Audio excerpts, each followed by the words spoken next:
Friends, അപ്പോൾ ഇന്ന് നമ്മൾ ചെയ്തെടുക്കാൻ പോകുന്ന അടിപൊളി ഒരു ഉണ്ണിയപ്പത്തിൻ്റെ റെസിപ്പിയാണ് കേട്ടോ.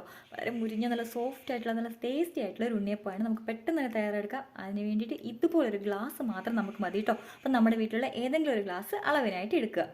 നമ്മൾ എന്നിട്ട് ഈ ഗ്ലാസ്സിന് ഒരു ഗ്ലാസ് റവയും ഒരു ഗ്ലാസ് പാലും ചേർത്ത് ഒന്ന് അരമണിക്കൂർ ഒന്ന് കുതിർക്കാൻ വെക്കുക. അത് എന്നിട്ട് കുതിർത്തെടുത്തതാണ് കേട്ടോ ഇത്. എന്നിട്ട് ഒരു 300 ഗ്രാം ശർക്കര എടുക്കുക, പാനിയാക്കി അരിച്ച് മാറ്റി വെക്കുക.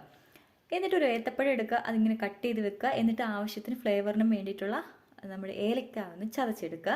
പിന്നെ നമുക്ക് അതിന് കടിക്കാൻ വേണ്ടിയിട്ടുള്ള തേങ്ങാക്കൊത്തും കൂടി ഒന്ന് വറുത്ത് കോരി എടുക്കണം കേട്ടോ. എന്നിട്ട് ഈ റവയും പിന്നെ നമ്മുടെ ഏത്തപ്പഴവും അതിലേക്ക് നമ്മൾ ശർക്കര പാനിയാക്കി വെച്ചിരിക്കുന്നില്ലേ, അപ്പോൾ അതും കൂടി ചേർത്ത് നല്ലവണ്ണം ഒന്ന് മിക്സിയിൽ അടിച്ചെടുക്കണം കേട്ടോ.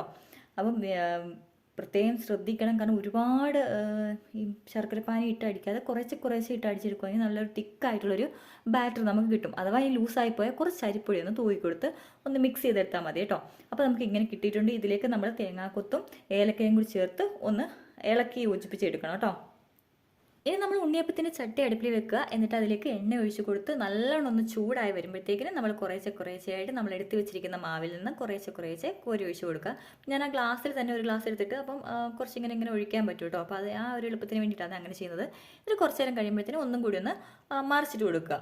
മറിച്ചിട്ട് കൊടുത്ത് നല്ല സോഫ്റ്റ് ആയിട്ടുള്ള ഉണ്ണിയപ്പം ഇവിടെ തയ്യാറായി കഴിഞ്ഞു. അടിപൊളിയാണ് ഈ റെസിപ്പി. എല്ലാവരും ഒന്ന് പരീക്ഷിച്ച് നോക്കണം കേട്ടോ. അപ്പോൾ മറ്റൊരു വീഡിയോ കാണാം. ടാറ്റാ.